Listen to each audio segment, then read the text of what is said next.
Hello and welcome to Talk About Jazz with Doug Hall. I'm your host, Doug Hall, and today our guest is Gabriela Martina, and she is a multi-genre vocalist, a composer, and an educator. So hello and welcome, Gabriela. Hello, thanks for having me. Well, we're very happy to have you, and thanks for being available to talk about your career and your recording currently, Homage to Gramlis, and some other aspects of jazz. I wanted to just cover, as I do with most artists, at least the short list of credits and awards on your resume.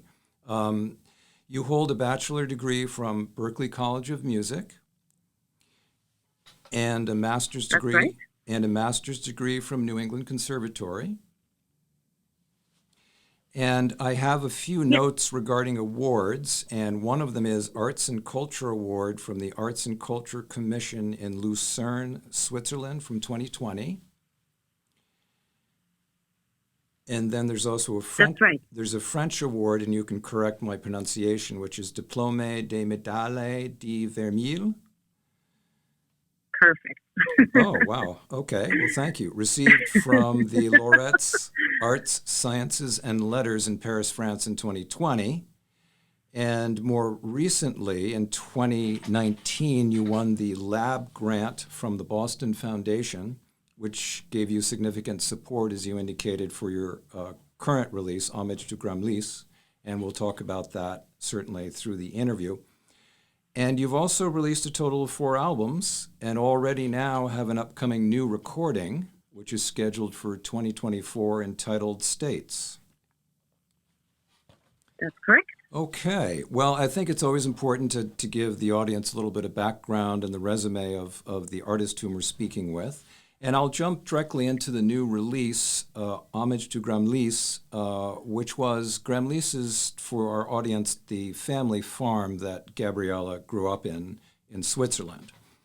And this is, in many ways, an ode, a musical ode and tribute to your Swiss farmland and the family, but also a compositional narrative. I was wondering, how did this idea move, obviously, from reflection and as a memory anchor to a concept for a musical song cycle? Yeah, so, I mean, it's a long story, but my parents were basically tending the land on the farm for the past 45 years. And I had the chance to grow up in such a beautiful environment with apple trees, cherry trees, dairy, like milk, everything. And yeah, I grew up with yodeling, and I think that is something that I try to forget about during my teenage years when, you start to kind of hear a lot of radio pop tunes or rock tunes, whatever. I got more into that style of music, and when I then moved to Boston later on in my life, it was maybe around 2016, 17, I, for whatever reason, started yodeling, and it just really moved me. And I was like, wow, I haven't had that sensation in my body for a long time with my voice that it got so emotional. And I clearly knew from then on I got to do something with that kind of singing that I tried to maybe, ignore from my past. And then I tried to combine these worlds that I was kind of diving in, be it jazz, be it funk, soul, R&B, classical music, musicals. I mean, I'm not a fan of genres at all, but to name a few, it's just, I love good music sounds. And figured like maybe there could be a way to kind of put that in there somehow smoothly or not smoothly. That's up to the audience to kind of judge. But it was definitely a journey together with the band members to make these compositions hopefully appealing to other people and in one way or the other, maybe even a bit unique or special or for what it is. Right. I leave that again up to the listener. Right. Yeah. So, kind of following on that same question, by coincidence, I was just in Scandinavia for several weeks. It was really a special trip with my wife and her family in Norway. But in relationship to your discussion in one of the public or releases that I'd read, I mean, your experience has both the beautiful, dramatic, natural beauty of the area and the farmland, but yet, as you've talked about how hard your father and all of your family worked to maintain a farm, to make it operational, to make it a living for yourself, and also to feed the family. So there's really that contrast. And I guess my question to you is, as you were composing Homage to Grämlis, you are both challenged by presenting songs that are very uplifting and beautiful and sound very bright and positive, but yet, as you've pointed out, there is the reality of the hard, demanding day-to-day work of running a farm. So did that come across your mind when you were making these compositions? Absolutely. I just want to point out that the farm is really in the heart of Switzerland. Okay. And that's in Luzern, in Horw. And, it's a country that I think comes with a lot of cliches. When you say you're Swiss, it's like, okay, and, whatever comes to your mind, but probably cheese, chocolate, money, Right. banks, whatever, right? So, Right. having been on a farm and growing up on a farm together with 3 siblings, I just say, it was definitely not a standard way of growing up in Switzerland, because there's not so many farms there. And as a farmer's family, it's, as you described yourself, it's a tough life. And I think tough financially is one part, but the other one is just really the weather. You just never know what's going to happen next. Right. Can you actually you're getting your harvest, or the hay on the fields is going to get into the stable dry for the cows to eat, or there's always this risk and this flexibility that you have to work there. And I think I could relate to my father in that way, really on a strong layer or basis, because he's been always an extremely passionate farmer. Mm-hmm. And for him that was, I don't think there's another word but passion and inspiration. Right. And for me as a musician, I see a lot of similarities actually, that it's so tough sometimes. You just really, there's not much you can do, but the circumstances are kind of dictating what you can do and what you cannot. Right. But at the same time, he never wanted to stop, neither do I. Right. And it's always kind of bringing you back to this beauty of either sounds or nature. Right. Yeah, and that's definitely something you can hear in my compositions. And, talking about the umbrella of jazz music as a genre, also a pretty cool word to use, right?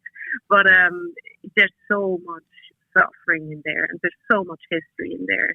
Right. And for me, as coming from Switzerland, it's quite a contrast, let's say, to put that together, right? Yes. These 2 worlds. So yeah. Yes. And you have a song dedicated to your father as well. Yes, I have basically a song for my father, which has nothing to do with the standard song for my father. It's just, that was the first thing that came to my mind. It's just, I want to dedicate this song for my father. I was like, let's just leave that title. That's fine. Right. Exactly. Yeah. Now, moving on to the different styles of music, it's remarkable because you cover a lot of different genres and moving around a bit, gospel, jazz, even some maybe blues and R&B. I kind of made a list for myself of examples, and then I'll ask you the question. You have the R&B, soulfully jazzy take on 4 Siblings, and then you have a slower jazz nightclub ballad, piano and vocal take on Ellington, which you rearranged to call Heaven. And then I I've been listening quite a lot to Gone Tree, which we will cue up later, and that's a very different sound that's really very emotional, yearning, and soulful, as a remembrance of something special that you lost. How did these narratives, these storylines, find a match to the style of music you chose for them, if that makes sense? Yeah. Well, yeah, to me, of course, I mean, it makes complete sense as a cycle. I think I'm not the person who composes with thinking of genres again, like, or even technique. I'm just, I think it's more like that I start with sound first, okay, as a concept, and actually maybe a melody or a bass line or whatever, and usually the words come last.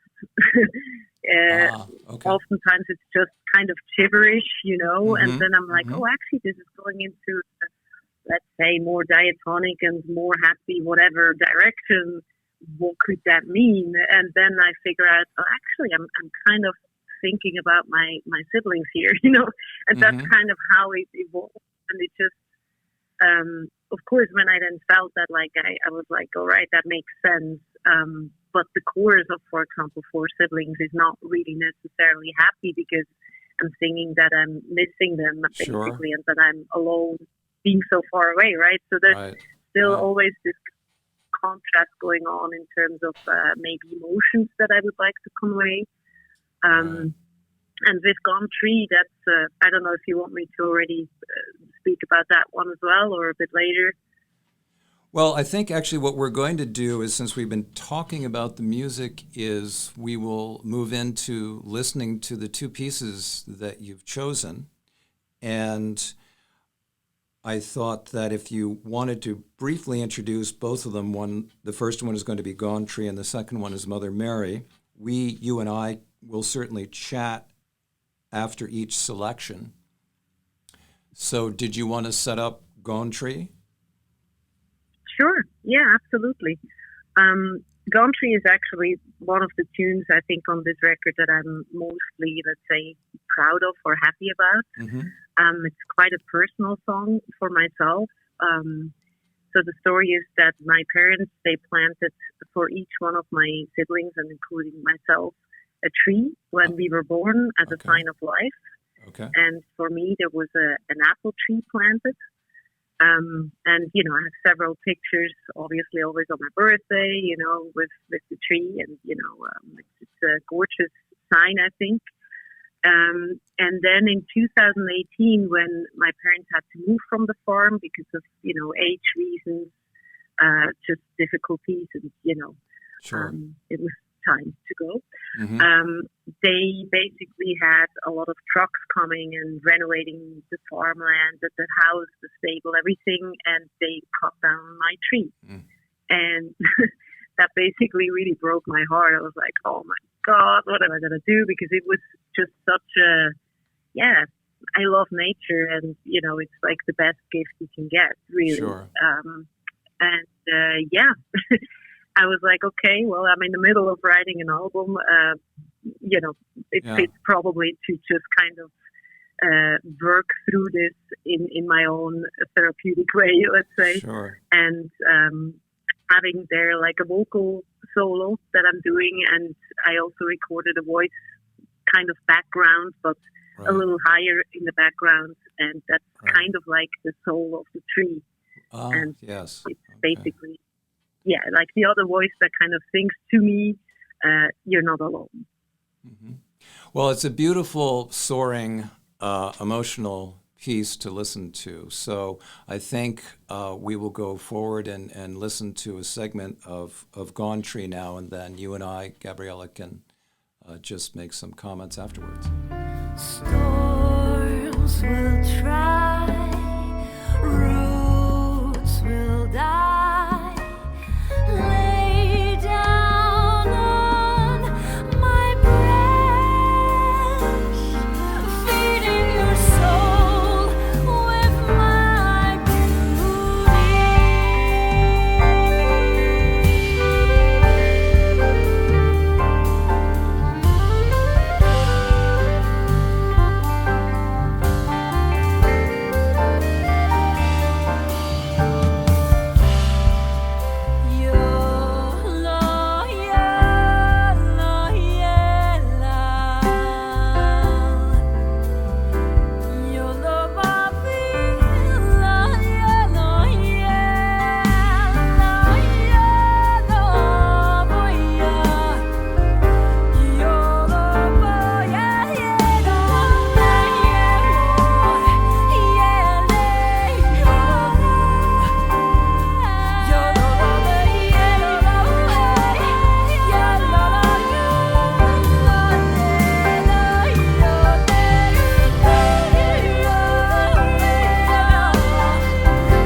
Well, Gabriella, the first word that comes to mind is that just soars with your voice, the emotion and the range, and I hear both, I guess, a lament, a regret, but at the same time, I'll also hear kind of a tribute and a celebration in your voice, or I should say, a recognition of how important this memory is to you. Yeah, I think you said all the right things. It's all in there somehow. It's also somehow representing freedom or being okay with how it is now, because I think the whole album is also just kind of accepting that life changes all the time, and it's a moving place, it's everything comes and goes.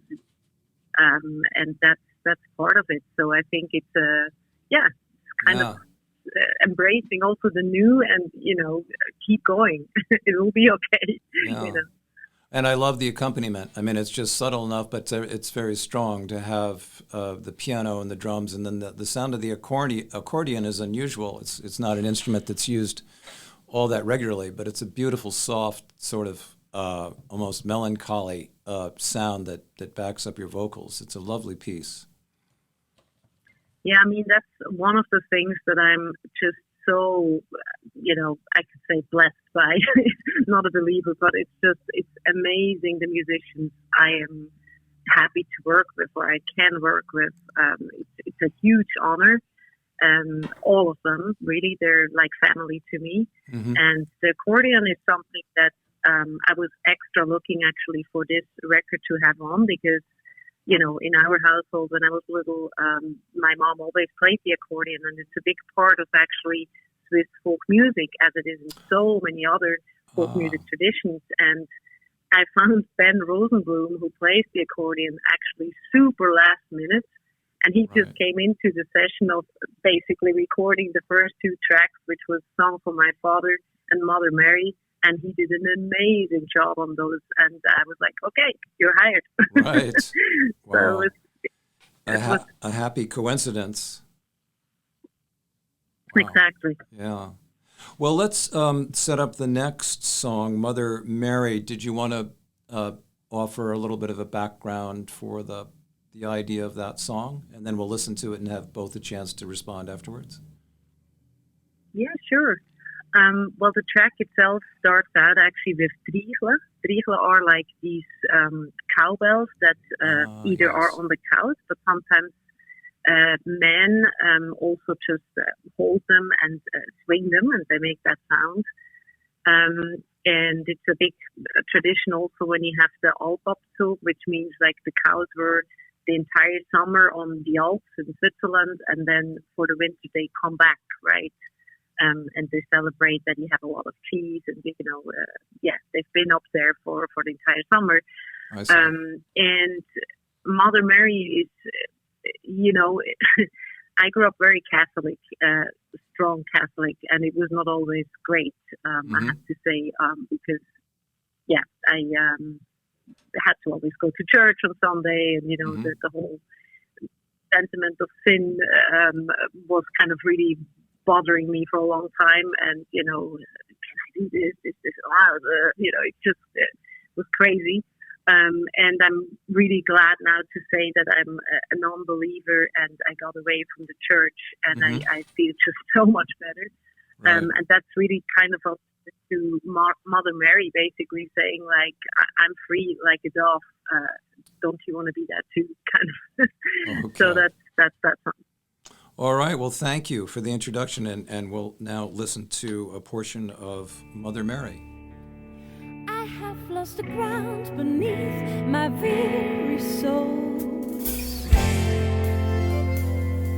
Your porcelain halo shines, seduce and wind them all. Yo-la-la-dee-doo-dee-doo-dee, yo-dee-doo-dee-doo. Yo-la-la-dee-doo-dee-doo-dee, yo-dee-doo-dee, yo-la-dee-doo.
very powerful. And there's a lot of moments and moving parts here. So I'm just kind of using some of the notes that I kept for myself.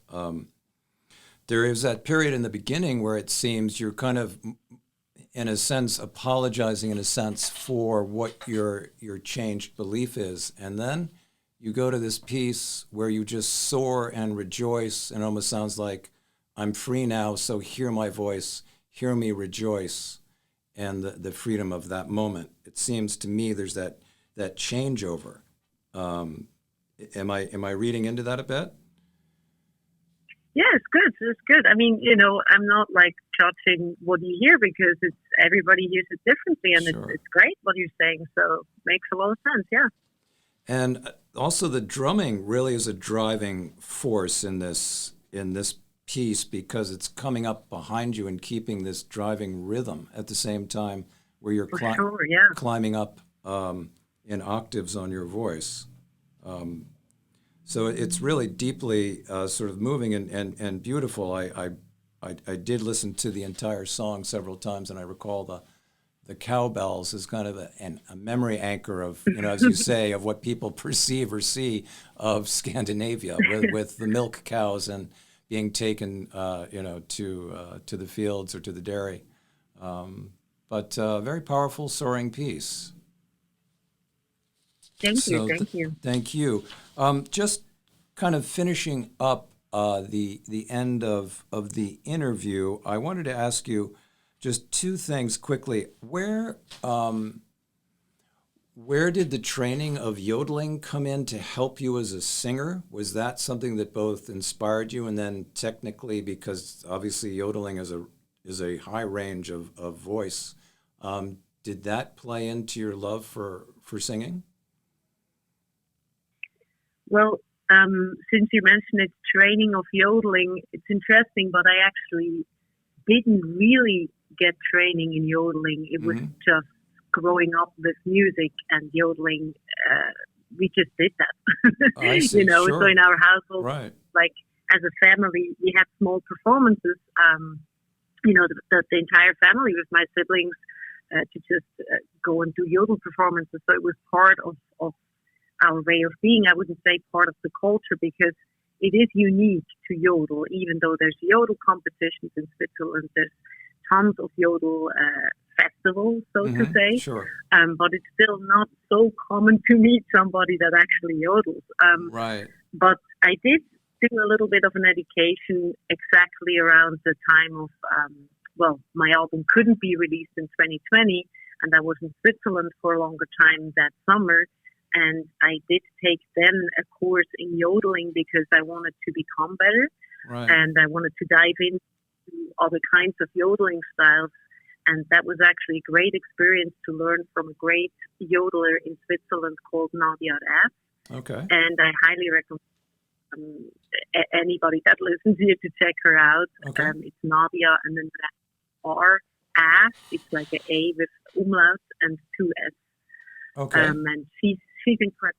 And there's tons of yodeling out there. I grew up more with the, sing yodel, but there's of course the fast lick tongue yodel, and that I've never done when I was a little kid, but I can do a little bit now. So it's fun, that's for sure. Good. Hey, moving forward, I mean, there's a whole piece of your professional life in Boston for what I have written down as approximately 13 years, which also included performances and time in New York City. And now you are in Amsterdam. And just in your own words, how is the, jazz vibe or music vibe different in Europe than your time in Boston and New York City? Yeah, so just to clarify, I'm kind of, in between places. I'm, Right. Boston and Amsterdam. But yeah, I've been kind of doing that now for approximately 2 years. And I have to say the Dutch, I can only speak for the Dutch music scene for now because the rest I'm not too familiar with yet. But it was also a tough time to come here in 2021. There was still a 3 month long lockdown, and you're new in a city. don't know anybody and just trying to make it work. So it's been, I would say, rather rocky and slowly with moving forward. I'm also not quite sure where this will all go. I can definitely not after 2 years say like this feels like a home. Sure. But that's also too early, I think. And yeah, I think jazz scene-wise, of course, I mean, it's just like, look at the history. Where it comes from is really this Right. melting pot of the United States, right? So that's where initiated, where it originated from, with all kinds of influences of so many different people, and the big base, of course, from many different countries in Africa. Yes. But yeah, I think it's a tough scene, because I just realized that the United States is more of a country of immigrants, and in Europe you have countries where it's more homogenous, Right. and you get to feel it. Sure. Let's put it that way. Sure. Well, no, that's a good description, I think, and that does, I think, that really is something that people need to realize, and they would realize more, certainly if they were moving from one culture to another, from the U.S. to Europe. But yes, there's just so much history of jazz there in Europe in itself, and the way it all established itself, with a lot of black musicians in the 40s and 50s. And I think we're going to close the program now, and I'm really happy to have had a chance to talk to you and to hear your release, Homage to Gramlis. And certainly it's a very beautiful, soulful, personal recording that has that narrative that is important, I think, certainly for people to understand, based on your life and growing up in your farm in Switzerland. So again, Gabriella, I really thank you for your time today, and very much enjoyed talking about your music and background and some of your directions, certainly now that you're relocated in Amsterdam. So thank you again. Thank you so much for having me. Take care, and best of luck with your future in music. Thank you. Appreciate it. Bye-bye.